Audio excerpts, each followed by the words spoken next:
राधे राधे। आप सभी का मेरे चैनल पे स्वागत है। मैं आज आपको जानकारी देने वाली हूँ जो बहुत ही विशेष है और बहुत ज़्यादा भ्रम में फैला हुआ है कि किस दिन हमको होलिका दहन करना है, किस दिन रंग वाली होली खेलनी है और किस दिन हमको व्रत करना है। देखिए, वैसे मैंने व्रत का किस दिन पूर्णिमा का व्रत करना है मैंने वो वीडियो डाला हुआ, आप लोग देख सकते हैं। अब देखिए आगे की जानकारी मेरी होलिका दहन का और रंग वाली होली किस कब करना है। तो देखिए, होलिका पूर्णिमा की शुरुआत जैसे कि मैंने बताया है 2 तारीख सोमवार के दिन 5:30 बजे के बाद हो जाएगी और हमको प्रदोष व्यापनी जब पूर्णिमा मिलती है तभी देखिए हमको व्रत करना चाहिए और होलिका दहन भी होता है। लेकिन इसमें देखिए क्या है, इसमें भद्रा है। भद्रा में भी मतलब रक्षाबंधन और हमारा ये होलिका दहन नहीं हो सकता, लेकिन हमको इस होलिका दहन नहीं किया जाता है। इसके बाद देखिए 3 तारीख को तो पूर्णिमा मिल रही है पूरी, लेकिन शाम के समय नहीं है जब हमको होलिका दहन और ग्रहण पड़ना है, यानी इसका सूतक भी लग जाएगा। तो सूतक इसका ख़त्म होगा।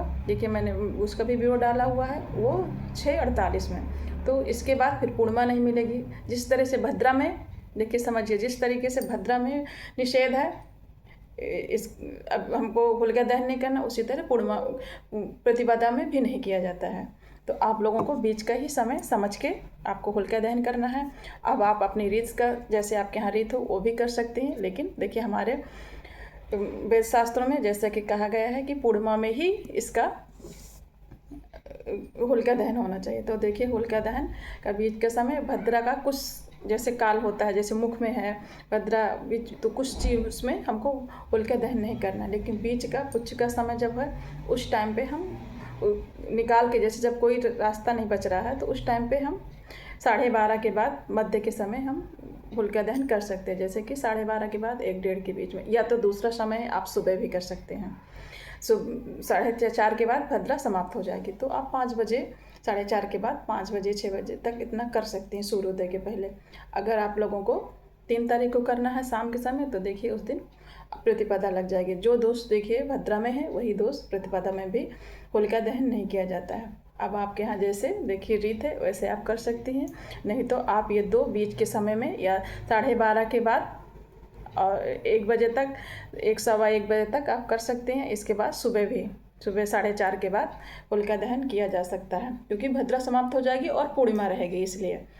और बाकी उस दिन व्रत की पूर्णिमा जैसे कि मैंने बताया हुआ है 2 तारीख को व्रत किया जाएगा, क्योंकि प्रदोष व्यापनी में ही व्रत किया जाता है। जब भी उसमें आपको चंद्रमा में अर्घ्य दिया जाता है, देखिए इसमें जो भी व्रत करेंगे तो उस समय आपको पूर्णिमा तिथि होनी चाहिए, जो कि 2 तारीख को मिल रही है।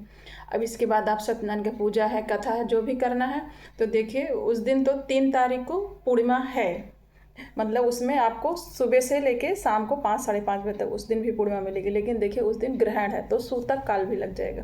अगर जो लोग मानते हैं कि सूतक काल में हमारे वेद शास्त्रों में लिखा हुआ है कि हमको भगवान की मूर्ति स्पर्श नहीं करना चाहिए, जो भी पूजा पाठ ग्रहण के समय जो भी करते हैं तो मानसिक ही करते हैं। तो अगर अब कथा कैसी करनी है आपको उस दिन, वो आप अपना समझ लीजिएगा। कैसे आप मूर्ति को बिना मूर्ति किए छुए हुए टच किए कैसे सत्यनारायण की पूजा होगी, तो वो भी आपको ध्यान देना है। ये तो आपको 2 तारीख को ही करना है शाम के समय। 3 तारीख के दिन आपको पूर्णिमा तो ज़रूर मिल रही है, लेकिन देखिए सूतक है, ग्रहण है, वो आप अपने हिसाब से समझिएगा कि आपको जो भी करना है 2 तारीख को करना है। 3 तारीख को सुबह अगर करना है तो होलिका दहन कर सकते हैं। बाकी रंग वाली होली देखिए किस दिन हमको होली का त्यौहार मनाना है, जो रंगों की हम लोग मनाते हैं, वो 4 मार्च दिन बुधवार को मनाई जाएगी, क्योंकि 3 तारीख को होली का त्यौहार भी नहीं मनेगा। उस दिन भी सूतक पातक है, बाकी उसमें जो भी भोजन वगैरह बनाएंगे वो भी अशुद्ध हो जाता है, तो त्यौहार भी नहीं मनेगा। और ज़्यादातर देखिए कुछ मूर्ति वगैरह भी नहीं छूना, तो इसलिए हम त्यौहार किस दिन मनाएंगे 4 तारीख को, 4 मार्च दिन बुधवार के दिन रंग वाली होली खेलना है।